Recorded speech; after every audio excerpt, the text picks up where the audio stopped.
Hello everyone, my name is Dev और आप सभी का स्वागत है हमारे यूट्यूब चैनल देव ट्यूटोरियल पर। हम इस सेशन में पीपीएससी के पीवाईक्यू लगा रहे हैं, जिसमें हम लोग पॉलिटिकल साइंस यानी पॉलिटिकल क्वेश्चन सॉल्व कर रहे हैं।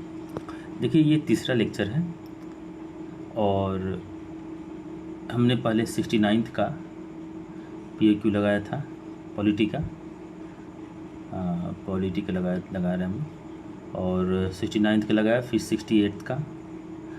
इसमें जो आज वाले लेक्चर में जो है 67th का सॉल्व किया जाएगा। ठीक है, तो जिन लोगों ने पहले का जो लेक्चर नहीं देखा है वो 69th और 68 का देखेंगे। और पीवाईक्यू देखो काफ़ी इंपॉर्टेंट है, कई बार क्वेश्चन लगातार रिपीटेड होता है। जैसे कि आज क्वेश्चन लगाऊंगा जब सॉल्व करेंगे, और लास्ट क्लास में हमने जो क्वेश्चन सॉल्व किए थे, अगर आपने देखा होगा या मैं शो भी दिखा भी दूंगा कैसे क्वेश्चन रिपीट होते रहता है ना। आप पीवाईक्यू अगर लगाते हो, अच्छे से करके जाते हो, 10 साल का क्वेश्चन, ज़्यादा नहीं 10 साल के क्वेश्चन अगर करके जाते हो तो लगभग आप ठीक ठाक क्वेश्चन कर लोगे, उससे काफ़ी इम्प्रूवमेंट मिलता है ना। तो बाकी चलिए स्टार्ट करते हैं। तो आज का पहला क्वेश्चन है कि निम्नलिखित में से क्या संविधान की 11वीं सूची में शामिल नहीं है। देखिए, सूचियाँ जो थी शेड्यूल्स, जितने भी शेड्यूल हैं, कितने शेड्यूल हैं, कितनी सूचियाँ हैं हमारे संविधान में, तो 12 सूची हैं। तो उसमें जो है 12 अनुसूचियाँ हैं। तो उसमें जो है हमें सबको ध्यान देना है कि चीज़ों का पढ़ोगे तो काफ़ी क्वेश्चंस उससे आते हैं, हमें इम्पोर्टेंट है हमारे लिए। और अब क्या है कि देखो, जैसे कि मैं आपको दिखाता हूँ 11वीं सूची में कौन सा सब्जेक्ट सम्मिलित है, तो एक बार उसको दिखा दो आपको। आप देखो, ये है भारतीय संविधान की 11वीं अनुसूची में पंचायत के दायरे में निम्नलिखित कार्यक्रम कार्यात्मक वस्तुएँ रखी गई हैं। और देखो, 11वीं अनुसूची में आप जानते हो कि पंचायत हो, और 12वीं में जो है नगर पालिका है। ठीक है ना। और पहले लास्ट क्लास में पढ़ाया भी था कि जब सूचियाँ हम लोग जब 73th अमेंडमेंट जब हुआ था, तो इस अमेंडमेंट में लाया गया था पंचायत, है ना। और 74th अमेंडमेंट जब हुआ था तो इसमें क्या लाया गया था, तो इसमें लाया गया था नगर पालिका। ठीक है, याद रखेंगे आप, साथ साथ ये भी याद करते चलेंगे। और जो पंचायत है, जो अनुसूची मतलब जो 11वीं अनुसूची है, तो इसमें जो है कौन कौन से सब्जेक्ट सम्मिलित हैं उसको देखिए।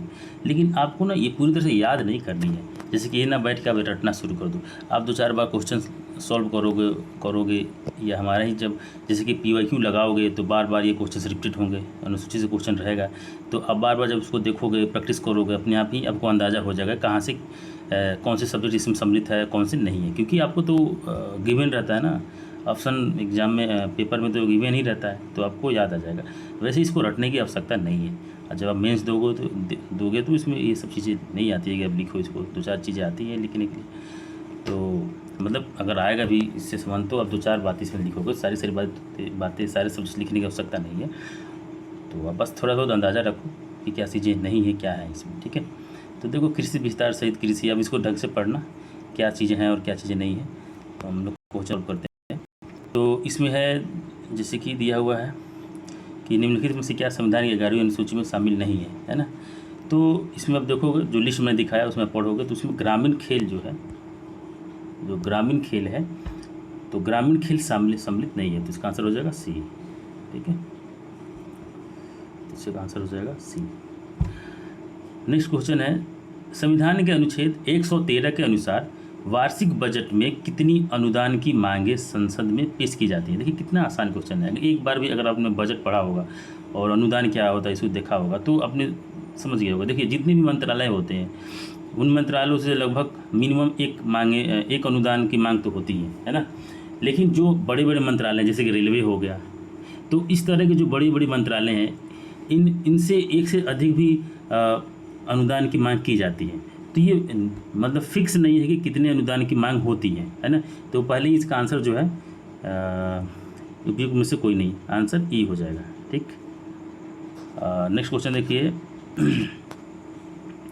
किस वर्ष में राष्ट्रीय विस्तार सेवा को प्रारंभ किया गया था। देखो, मैं यही कह रहा था कि कुछ टाइम पहले वो बता रहा था कि क्वेश्चन जितने भी प्रश्न होते हैं वो रिपीटेड होते हैं, बहुत सारे क्वेश्चन रिपीटेड होते हैं। कई बार तो क्वेश्चन सेम क्वेश्चन रिपीट हो जाता है, या लगभग बहुत सारे क्वेश्चन जो है डायरेक्टली नहीं तो इनडायरेक्टली रिपीटेड होता है ना। जैसे कि सूची है, अनुसूची है, शेड्यूल जो है हमारे संविधान के, तो इसमें आपने देखा इस 67 वाले में है। तो आने वाले टाइम में हो सकता है कि उससे भी क्वेश्चन रहेगा, कभी अनुसूची 4 से पूछ लेगा या 5 से, जैसे कि SC ST एरियाज़ का जो कंजर्वेशन है ना, उसको उससे रिलेटेड क्वेश्चन पूछा जाता है, या और भी कई तरह जो सीटों का रिजर्वेशन है राज्यसभा में उससे संबंधित पूछा जाता है। सब अनुसूची में पूछे रहती हैं क्वेश्चन। तो ये सब अनुसूचियाँ जब हम पढ़ोगे तो उससे क्वेश्चन लग जाएंगे, एक आध क्वेश्चन तो हमेशा ही रहता है। तो अब इसको मैं दिखाता हूँ आपको कि किस वर्ष में राष्ट्रीय विस्तार सेवा, देखिए हमने लास्ट क्लास में पढ़ा था राष्ट्रीय विस्तार सेवा, मैं आपको यही शो कर दिखाता हूँ। हाँ, लास्ट वाला ही क्वेश्चन था। देखिए, निम्नलिखित में से किसी समुदाय विकास के पहले कार्यक्रम के रूप में स्थापित किया गया था, हमने पहले ही पढ़ा था, है ना। तो जब जैसे कि आप पढ़ रहे हो समुदाय विकास के पहले, जैसे कि तीन तरह के मतलब कुछ किसी विशेष समुदाय के डेवलपमेंट करने के लिए 3 तरह के कार्यक्रम को शुरू किया गया था 1953 में। 1952 में शुरू किया गया था, 1953 में स्टार्ट हो गया। मतलब कि 1952 में आया था कार्यक्रम, और क्रियान्वयन जो है वो लगभग 1953 में स्टार्ट हुआ था। तो सबसे पहले क्या आया था, राष्ट्रीय विस्तार सेवा ही आया था। ये क्वेश्चन में क्या पूछ रहा है कि जब मान लो आप एक बार पढ़ लोगे राष्ट्रीय विस्तार सेवा, तो कैसे पूछा जाए, जैसे कि पूछ रहा है कि समुदाय विकास के पहले, मैंने आपको लास्ट क्लास में जाकर देखो डिटेल में पढ़ाया था। तो समुदाय विकास के पहले कार्यक्रम कौन से थे, तो राष्ट्रीय विस्तार सेवा। अब पूछ रहा है जब अगर आप ये क्वेश्चन करोगे, जिसको मैंने बताया था 2-4 बात इसके बारे में, आप देखो जाके, तो अगर कोई भी व्यक्ति अगर ये क्वेश्चन करेगा तो इतना तो पक्का है कि उसकी तैयारी हो गई, हाँ ये 1953 में आया हुआ था ये, तो इससे आसानी से लग जाएगा। तो इसका आंसर क्या हो जाएगा, इसका आंसर हो जाएगा 1953, है ना। ठीक है, अब देखो नेक्स्ट क्वेश्चन है, राज्य विधान परिषद के सदस्य निम्नलिखित में से किस श्रेणी से नहीं चुने जाते हैं। अब देखो इसमें ना कुछ उस कंडीशन का वो पढ़ना है। अब देखोगे तो लक्ष्मीकांत में भी है, और लक्ष्मीकांत में तो है ही, और लुसेंट में भी है, और भी जो भी आपके जो रिसोर्स हैं वहाँ से पढ़ोगे वहाँ भी है ना। तो ऐसा कुछ नहीं है कि ना मिलेगा, आपको मिल जाएगा। देखो यहाँ पे है, थोड़ा सा इससे रिलेटेड कुछ और भी एक्स्ट्रा इन्फॉर्मेशन उसको भी देख लेते हैं। अब देखोगे तो संविधान के अनुच्छेद 171 के तहत किसी राज्य की विधान परिषद में राज्य विधानसभा की कुल संख्या के 1/3 से अधिक और कम से कम 40 सदस्य नहीं होंगे। ठीक है, विधान परिषद राज्यसभा की तरह एक सतत सदन है, अर्थात यह एक अस्थायी निकाय है और विघटन के अधीन नहीं है, मतलब समाप्त नहीं हो सकता। और जैसे कि मान लो, जैसे कि आप समझ लो, तो जैसे कि पार्लियामेंट जो है, पार्लियामेंट में एक होता है लोकसभा और एक होता है राज्यसभा। ठीक है, उसी तरह से जो राज्य हैं, सभी राज्यों में नहीं, अब ये आप पढ़ना, जब इससे रिलेटेड कुछ क्वेश्चन आएगा तो उसको बताऊंगा। तो जो बड़े राज्य हैं उनमें जैसे कि स्टेट्स हैं, तो उनका जो स्टेट्स में जो है उसमें एक होता है लेजिस्लेटिव असेंबली, मतलब विधानसभा, इंग्लिश में लिख देता हूँ, है ना। एक होता है लेजिस्लेटिव असेंबली, आसान होता है इंग्लिश में लिखना, और एक होता है लेजिस्लेटिव काउंसिल। ठीक है, मतलब ये है विधानसभा और एक विधान परिषद, ये लोकसभा, ये राज्यसभा।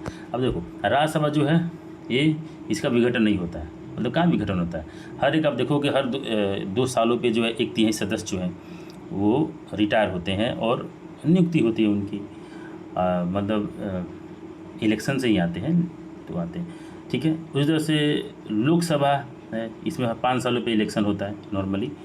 विधान जैसे कि लोकसभा का चुनाव कहा जाता है, माफ़ करना यहाँ बता रहा हूँ, लोकसभा जो लोकसभा का चुनाव होता है प्रत्येक 5 ईयर पे होता है, और नॉर्मली अगर सरकार चली गई तो, और नहीं तो पहले भी चुनाव हो जाता है अगर सरकार चली गई तो, जो भी है। तो 5 ईयर में इलेक्शन होते हैं, जिसको जनरल इलेक्शन कहा जाता है। ठीक, और ये होता है लेजिस्लेटिव असेंबली। लेजिस्लेटिव असेंबली में भी जो है 5 ईयर का टाइम होता है, कार्यकाल होता है इसका।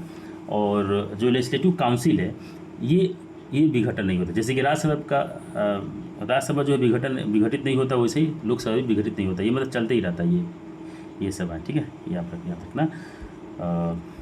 ठीक है, ये समझाना जरूरी था। बाकी और भी चीज़ें लेक्चर्स भी आएंगे तो उसमें आपको और समझाया दिया जाएगा जब ये टॉपिक चलेगा तो, ठीक है। तो इसमें जो है विधान परिषद के एक सदस्य के कार्यकाल 6 साल का होता है, ठीक है, जिसमें 1/3 सदस्य हर 2 साल में सेवानिवृत्त होते हैं। जैसे कि राज्यसभा में होता है सेम ऐसे ही विधान परिषद में भी होता है, ठीक है। एक व्यक्ति का कार्यकाल जो होता है 5 साल होता है, और वहीं लोकसभा में या विधानसभा में 5 ईयर, याद रखेंगे आप। और इसमें से 1/3 सदस्य, मान लीजिए अगर एग्जाम्पल के तौर पर किसी भी स्टेट का अगर उसमें जो है 90 मेंबर हैं काउंसिल में, लेजिस्लेटिव काउंसिल में, मतलब विधान परिषद में अगर 90 सदस्य हैं तो इसमें से 1/3 का मतलब 30 है ना। 30 मेंबर जो है प्रत्येक 2 साल में रिटायर हो जाएंगे, 2 ईयर में, ठीक है, 2 ईयर में ये रिटायर हो जाएंगे, है ना। तो इस हिसाब से, और अब जब ये रिटायर होंगे मतलब उनके कार्यकाल ख़त्म हो जाएगा तो फिर उनके जगह पे जो वैकेंट सीट है उस पर किसी और लोगों को भरा जाएगा, ठीक है, ये बात ठीक है, समझ गया। अब देखते हैं नेक्स्ट। अब इसमें जो क्वेश्चन है उसको उस हिसाब से इसमें जो कंटेंट है उसे देख लेते हैं। क्वेश्चन में जो कह रहा है कि कौन कौन से जो लोग होते हैं किसी एरिया से उनको सिलेक्ट किया जाता है। तो अब देखो 1/3 जो MLC होते हैं, मेंबर ऑफ लेजिस्लेटिव काउंसिल कहा जाता है, मतलब विधान परिषद जो है उसके सदस्य, ये आप समझना। तो 1/3 जो है राज्य के विधायकों द्वारा चुने जाते हैं। विधायक जो होते हैं ना लोकसभा में और राज्यसभा में, तो ये लोग मिल के चुनते हैं, ठीक है। 1/3 विशेष निर्वाचक मंडल द्वारा, जिसमें स्थानीय सरकार के मौजूदा सदस्य जैसे नगर पालिका और जिला बोर्ड शामिल हो, उनके द्वारा चुना जाता है। शिक्षकों के निर्वाचक मंडल द्वारा 1/12 और पंजीकृत सदस्य के द्वारा 1/12।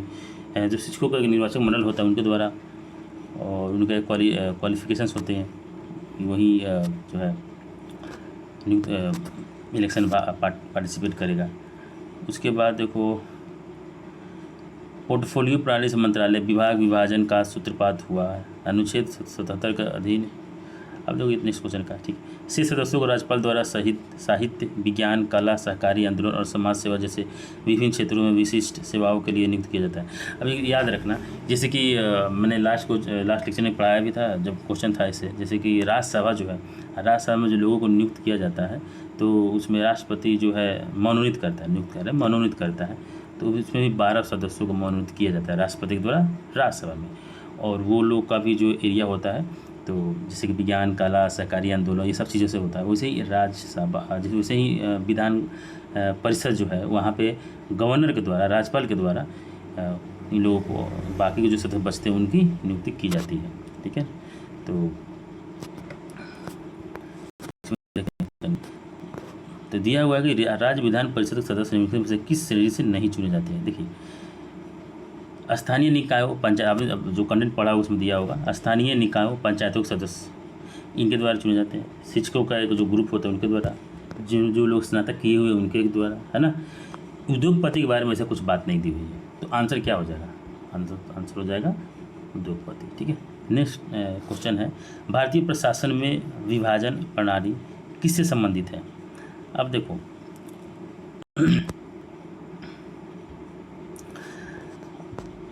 पोर्टफोलियो प्रणाली से मंत्रालय, देखो अलग अलग जो लोगों को काम दिया हुआ, जैसे विभाग पोर्टफोलियो प्रणाली से मंत्रालय विभाग विभाजन सूत्रपात हुआ है। अनुच्छेद 77 के अधीन कार्य संचालन हेतु विभाग विभाजन प्रणाली अपनाई गई है। इस योजना के अधीन सचिवालय का कार्य केवल नीतियों को बनाने से संबंधित होना चाहिए, नीति क्रियान्वयन की प्रक्रिया से इन्हें दूर रहना चाहिए।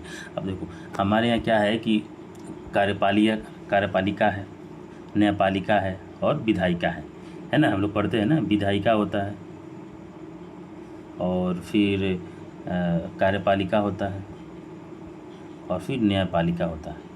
अब यही तो 3 मिल के सरकार होते हैं, ये मिल के 3 सरकार, विधायिका, कार्यपालिका, न्यायपालिका। अब इन तीनों का आप अपने कार्य बांटे हुए। विधायिका क्या करता है, विधायिका कानून बनाता है ना। विधायक क्या करता है, कानून बनाता है, कानून। ये क्या करते हैं, उसको एग्जीक्यूट करते हैं, मतलब कि उसको लागू करते हैं राज्यों में, है ना। न्यायपालिका क्या करता है? न्यायपालिका देखता है कि सरकार के द्वारा बनाया गया कानून न्यायिक है कि नहीं है, संवैधानिक है कि नहीं है, ये न्यायपालिका का काम है, ठीक है। तो सबके अपने अपने कार्य बांटे हुए हैं, मतलब विभाजन का सूत्रपात एक तरह से कह सकते हैं, है ना। तो एक मिनट, तो आप क्वेश्चन का आंसर आप कर लोगे। अब देखते हैं, अब देखो दे रहा है, पूछ रहा है कि भारतीय प्रशासन में विभाजन प्रणाली, है ना, किससे संबंधित है? तो आप देखो बताओ किससे संबंधित है, नीति या कार्यान्वयन से, है ना। तो ये आंसर हो जाएगा सी, ठीक है। चलो नेक्स्ट क्वेश्चन देखते हैं।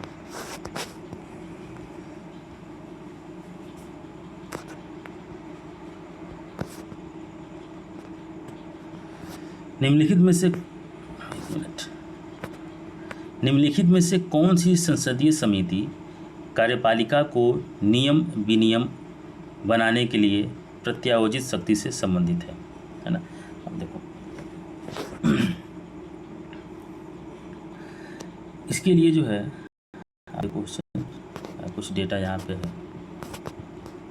1953 में गठित अधीनस्थ विधान संबंधी समिति इस बात की जांच करती है और सदन को रिपोर्ट करती है कि क्या संविधान द्वारा प्रदत्त या संसद द्वारा प्रत्यायोजित नियमों विनियमों उपनियमों योजनाओं या अन्य वैधानिक उपकरणों को बनाने की शक्तियों का ठीक से प्रयोग किया जा रहा है। दोनों सदनों में समिति में 15 सदस्य होते हैं। अब कुछ जो समितियां हैं उसको तो हमें याद करना पड़ेगा, आप उसके बारे में पढ़ो और क्वेश्चंस बार बार लगाओ तो आपको याद भी हो जाएगा। तो देखो दोनों सदनों में समिति में 15 सदस्य होते हैं। जो ये समिति है, कौन समिति है? ये 1953 में एक गठित किया गया था अधीनस्थ विधान संबंधी समिति, और इसमें जो है दोनों सदनों से, मतलब कि विधानसभा और विधान परिषद, है ना, अगर बात किया जाए तो वहाँ पे सदस्य कार्यपालिका को नींव बनाने के लिए प्रत्यायोजित शक्ति से संबंधित है। तो अब देखो अगर केंद्र में बात किया जाएगा तो लोकसभा राज्यसभा, और वहाँ तो दोनों सदस्य, और दोनों जगह तो 15 सदस्य होते हैं। समिति के अध्यक्ष की नियुक्ति समिति के सदस्यों में से अध्यक्ष द्वारा की जाएगी, बशर्ते कि यदि उपाध्यक्ष समिति के सदस्य है तो उसे समिति का अध्यक्ष नियुक्त किया जाएगा। समिति की बैठक गठित करने के लिए कोरम 5 होगा। बाकी सारी चीज़ें बातें हैं, या पढ़ लो। तो आंसर हमारा हो गया अधीनस्थ विधान पर समिति, ठीक है। ये आंसर हो गया बी, ठीक है। नेक्स्ट क्वेश्चन देखते हैं। भारतीय संविधान का अनुच्छेद 300 किससे संबंधित है? देखो ये काफ़ी आप कुछ इम्पोर्टेंट, जैसे कि ये सबसे लास्ट वाला एक तरह से अनुच्छेद है, मतलब इम्पोर्टेंट भी है। जैसे कि अब 300 यहाँ पर दिया हुआ, कई बार से पूछ सकता है कि 300 क्या है। तो हमारी इस पर ही आप कुछ पहले के वीडियोज होंगे बहुत सारे, उसमें शॉर्ट्स होंगे, उसमें आपको बताया भी गया है। 300A जो है इसमें आपको संपत्ति का अधिकार को जोड़ा गया था, पहले ही नहीं था। 44th अमेंडमेंट जो किया गया था ना, उससे संपत्ति के अधिकार को, पहले मूल अधिकार जो फंडामेंटल राइट्स था ना, तो पहले 7 फंडामेंटल राइट्स थे, है ना। जो फंडामेंटल राइट्स था उसमें 7 फंडामेंटल राइट्स थे, उसमें से एक हटा दिया गया। कौन सा हटाया गया था? यही संपत्ति के अधिकार को। और संपत्ति के अधिकार को किस में जोड़ दिया गया था? जो 300 जो अनुच्छेद है ना, 300 जो अनुच्छेद है उसमें 300A करके जोड़ दिया गया था, है ना। तो एक तो ये भी हो सकता है कि इसके बाद उसको पूछा जाए, तो उसको भी याद रखें। अब आते हैं अपने क्वेश्चन पे। अपना क्वेश्चन क्या कह रहा है? तो क्वेश्चन है, एक मिनट, क्वेश्चन कह रहा है कि भारतीय संविधान का अनुच्छेद 300 मतलब 300 किससे संबंधित है? तो आप अगर पढ़े हो तो आराम से लगा लोगे किससे संबंधित है। तो आंसर हो जाएगा ए, मुकदमे तथा कार्रवाई से, ठीक। नेक्स्ट क्वेश्चन है भारत में न्यायिक प्रणाली किस पर आधारित है? अब देखो हमारे यहाँ जो न्याय करने का जो प्रणाली है उसमें कई तरीक़ों से देखा जाता है। मान लीजिए हाई कोर्ट हो, सुप्रीम कोर्ट हो, और भी कई तरह के सबऑर्डिनेट कोर्ट्स हैं। तो ये लोग जो है क्या सही है, क्या गलत है, क्या संवैधानिक है, क्या असंवैधानिक है, पहले तो ये संविधान के आधार पर किया जाता है ना। किस पे किया जाता है? संविधान के आधार पर। तो संविधान के आधार पर देखा जाता है कि सही है या गलत है, जो भी है ना। नियमित कानून की उचित प्रक्रिया से जो भी कानून बनी हुई है, चल रहा है, उस हिसाब से देखा जाता है सही है कि गलत है ना। जैसे कि आप कोई भी एग्जांपल ले सकते हो, जैसे कोई भी कानून वगैरह बना हुआ है तो आप उसमें जो पहले से कानून चल रहा है, जैसे कि फॉरेस्ट से रिलेटेड ऐसा समझ लो, जैसे कि एक इन्फॉर्मेशन दे देता हूँ आपको। जैसे कि जो बाम्बू होता है ना, बांस, तो बांस जो होता है, जो बाम्बू होता है, पहले सरकार ने जो फॉरेस्ट एक्ट जो पास किया था गवर्नमेंट ने, तो 2000 लगभग 21-22 से पहले, मुझे खास याद नहीं है, तो डेटा पूरा याद नहीं है मुझे, ईयर नहीं याद है। तो उससे पहले जो है ना, उसको सरकार ने जो है प्लांट्स में ऐड किया हुआ था, मतलब प्लांट्स ट्री में ऐड कर मतलब मानता था गवर्नमेंट जो है। फॉरेस्ट एक्ट के आधार पर उसको ट्री माना जाता था। तो जब उसको ट्री माना जाता था तो सेम उसी तरह के कानून, उसी तरह के नियम बनाए हुए थे, मतलब उसी तरह से ट्रीट किया जाता था। जैसे कि आप जैसे पेड़ नहीं काट सकते हो, कानूनन अपराध है, उसी तरह से आप बाम्बू को भी नहीं काट सकते थे, कानूनन अपराध था। लेकिन अब जो नया एक्ट आया है, फॉरेस्ट एक्ट आया है, इसमें सरकार ने क्या किया है कि बाम्बू को एक ट्री मान लिया है, एक ग्रास माना गया है ना। तो ग्रास माना गया है, तो अब जो है उसको काटे जा सकते, इसीलिए किया सरकार ने, ताकि बहुत सारे राज्यों में, जैसे कि नॉर्थ ईस्ट के बहुत सारे राज्य हैं, वहाँ पे इससे काफ़ी अच्छा लोगों का व्यवसाय हो सकता है ना। तो इसीलिए उसको बड़ा सरकार चाहती है कि लोग उस पर उसका यूज करें और कई तरह के प्रोडक्ट्स बनाएं, मार्केट में लाएं, जो भी है सरकार की चीज़ें। तो मैं आपको समझा रहा हूँ कि नियम देखिए, पहले जो बना था उस हिसाब से चलता है, जैसे जिस तरह का नियम होता है उस हिसाब से ही उसको उसके हिसाब से चला, न्यायिक प्रणाली काम करती है उसके हिसाब। परंपरा को तो हटाओ, परंपरा तो गलत है, परंपरा को तो माना ही नहीं जाता। कानून द्वारा स्थापित प्रक्रिया, कानून के द्वारा जो स्थापित प्रक्रिया उसके द्वारा, तो हमारा आंसर हो जाएगा ई, है ना। उपयुक्त में से एक से अधिक, ठीक है, 3 है इसमें आंसर। नेक्स्ट क्वेश्चन है, किस राज्य में पहला लोकायुक्त स्थापित हुआ था? अब देखो लोकायुक्त, इसे कुछ डेटा है कि नहीं? हाँ, यहाँ पे है, देखो लोकायुक्त, जैसे कि ना लोकायुक्त जो है और लोकपाल, दो चीज़ है। एक होता है लोकपाल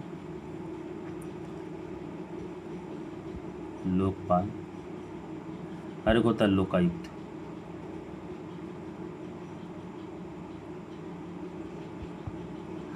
लोकपाल जब बात की जाता है ना, तो समझना कि सेंट्रल गवर्नमेंट, मतलब केंद्र में होते हैं, सेंट्रल गवर्नमेंट में। और जो लोकायुक्त होते हैं ना, ये होते हैं, ये सभी राज्यों में होते हैं, है ना, स्टेट्स में, सभी राज्यों में होते हैं। लोकपाल जो है सेंटर में, लोकायुक्त स्टेट्स में, याद रखिएगा। और अब इसमें देखते हैं, भारत में लोकायुक्त संस्था की स्थापना सबसे पहले कहाँ पे होती है? महाराष्ट्र में होती है ना। और 1971 में महाराष्ट्र में लोकायुक्त अधिनियम के तहत लोकायुक्त संस्था की शुरुआत की गई थी। आपने देखा होगा अभी कुछ साल पहले काफ़ी जब जैसे केजरीवाल वगैरह नेता उसी समय तो बने थे, आम आदमी पार्टी की जो पार्टी बनी हुई आम आदमी पार्टी, ये उसी स्टार्ट में, इसी जब प्रोटेस्ट हो रहा था कि लोकायुक्त वगैरह ऐसा कुछ करके भ्रष्टाचार के खिलाफ जब प्रोटेस्ट हो रहा था, तो उसी समय से ये पार्टियां बनी थी। उस समय से ये आया था कि लोकपाल को बनाया जाए, तो उससे लोकपाल बन रहे हैं देश में। शायद अभी तो शायद नहीं है लोकपाल अभी, तो हमें अब देखो लोकायुक्त संस्था की शुरुआत की गई थी। हालांकि उड़ीसा ने 1970 में लोकायुक्त से जुड़ा एक अधिनियम पारित किया था, लेकिन बना नहीं था। लेकिन यह 1983 में ही लागू हुआ, पारित। देखिए सबसे पहले तो उड़ीसा ने कर दिया था, लेकिन पारित नहीं हुआ था।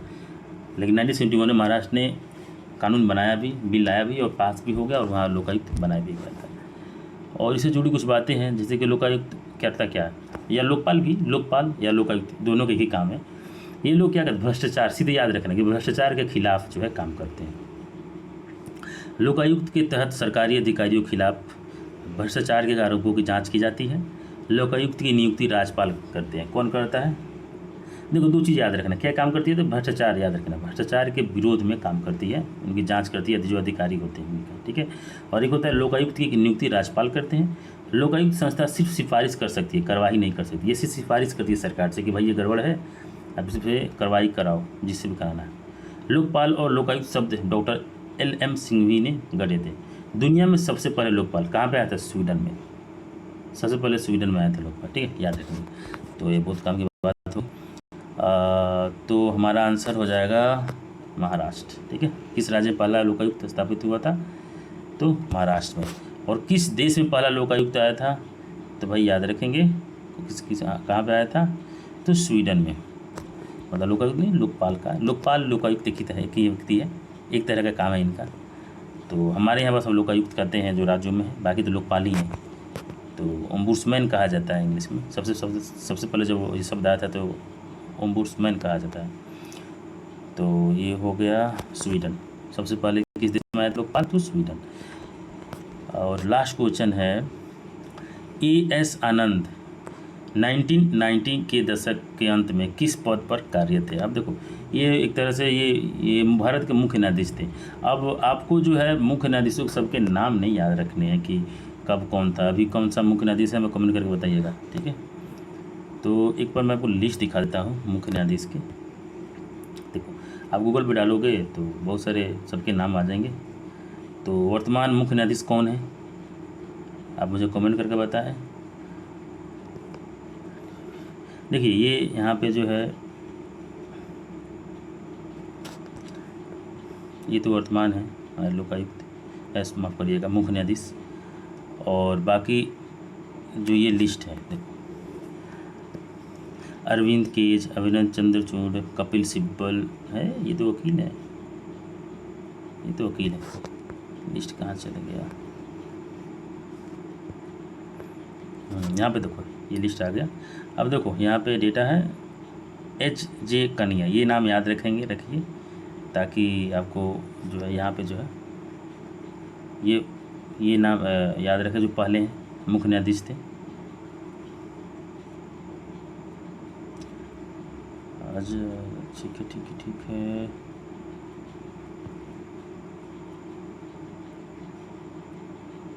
देखिए, अभी जो वर्तमान में जो मुख्य न्यायाधीश है वो 50वें हैं, 50 हो सकता है, पूछ सकता है, या और भी कोई किसी और एग्जाम में पूछे जा सकते हैं।